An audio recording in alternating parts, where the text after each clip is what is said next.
The Formula V ranks. I mean, it's a massive amount of ground that's made up. You're on board with David Firth as he thunders down towards the fastest turn in Australian motorsport in the wet, and he's been overtaken down the inside. I think there was Simpson that slid through there. Oh, look at the amount of understeer through turn one.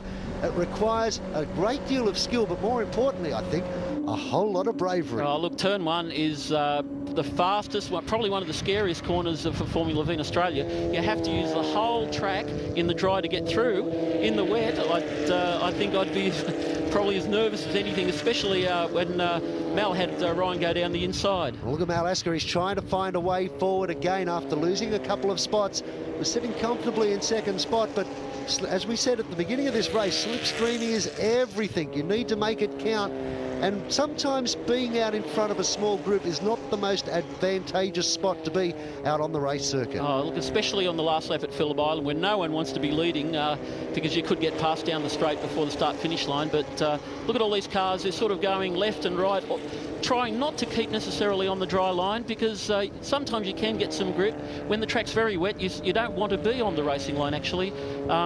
So a bit of adventurous and imaginative driving can probably be a bit of an advantage. Another Victorian there sitting in third spot, Phillip Kilworth, as Daniel Reinhardt was up into second spot now and starting to pull away and give himself a little bit of breathing space. You can just catch a glimpse of the All Black machine. There it is on your screen. But I tell you what, Phillip's doing a good job in trying to bridge that gap. He's been able to pull away from the number 14 car and can now concentrate on his racing lines and getting the power down cleanly, which is a lot easier said than done at Phillip Island in the wet. That's right. Phillip Kilworth's actually been doing a great job. He's a relative rookie in Formula V in Victoria, but he's sort of leading all the locals down there at the moment, or fighting up with them with Daniel Reinhardt, who's very experienced with his VW Performance Centre Sabre. But Adam Proctor seems to be really showing them his driving abilities, and that's what, if you're a better driver in the wet, it'll really come out. Well, they say it's always the great leveller, isn't it? And don't forget, it was, some of the great Formula One drivers that have shown their worth in, inferior cars, let's be honest. And open-wheeler racing is open-wheeler racing. This has been a great drive by Adam Proctor. The Swarthega car well and truly out in front at the moment. Phillip Kilworth trying to move forward and trying to cement himself down into third spot, but he has two other protagonists that would like to take that glory away from him. Right, he's actually got Shane Hart, who's got past Mal Asker there going through the Southern Loop and through turn one. Shane, one of the fiercest competitors I've ever raced against, from Queensland, and he's been accompanied by three other Queensland drivers for this event, but he's making his way through the field. He's got Brian Simpson 2 cars behind him, Mal Asker behind him, and Shane's out to get Daniel and try to recover a couple of points.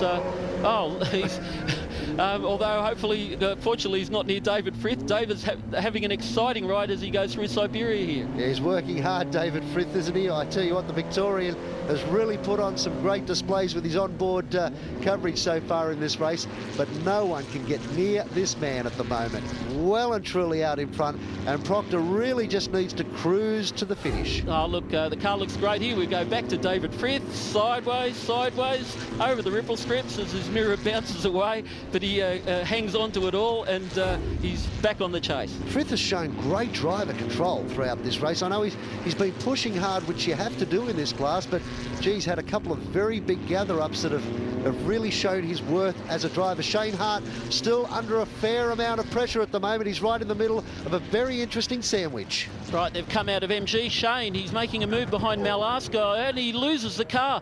I thought for a moment he might have timed his run behind Mal to get a good slipstream down the straight towards the flag. Well, it's a great dice as they come onto the start-finish straight. The checkered flag is at the ready, and it's a great win to Adam Proctor. He crosses the line, but the big battle is the battle for third spot at the moment. Reinhardt will cross the line in second, Phil Kilworth in fourth, then Shane Hart. He's just able to get round Mal Asker. What a great run for fourth and fifth spot. Well, that's what we're here for, to win, and done it pretty easy, I guess. Got a good break at the start and we'll just be able to maintain it. Car's great. Hopefully we'll have a better show in the final. Yeah, pretty happy with that. Yeah, just happy to keep it on the black stuff, actually. It was pretty hairy out there, so yeah, it was good fun.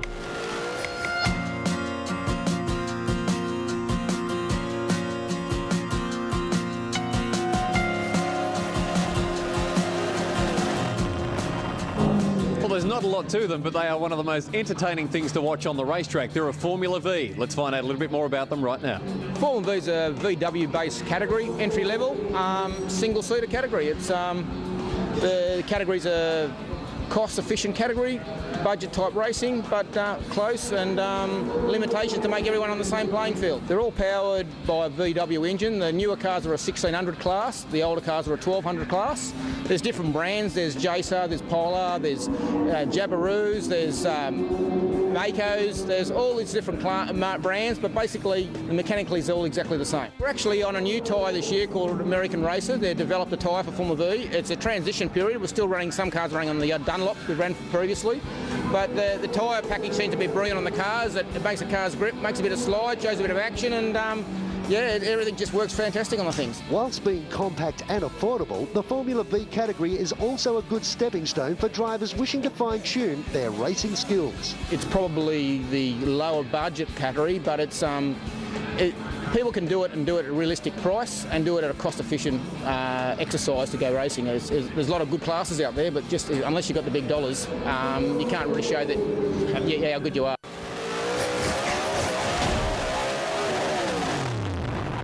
Coming up to the final race of the day, let's head to the pits and catch up with a couple of the drivers. Yeah, well, quietly confident. Had a bit of a tangle up with a couple of the other guys, like just keep me up.